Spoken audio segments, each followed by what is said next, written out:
Hi, in this video we'll learn how to enable Ctrl T in Blender. Let's start. Go down to the left corner and split the screen. Change the edit mode to shader editor. The problem: when we try to press Ctrl T buttons together to create texture, coordinate, and mapping, no blocks appear. Try again and again with no result.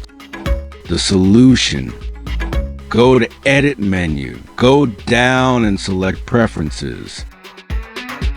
Be sure you are at Add-ons. In the search box, search for Node Wrangler. Activate Node Wrangler. Close the Preferences.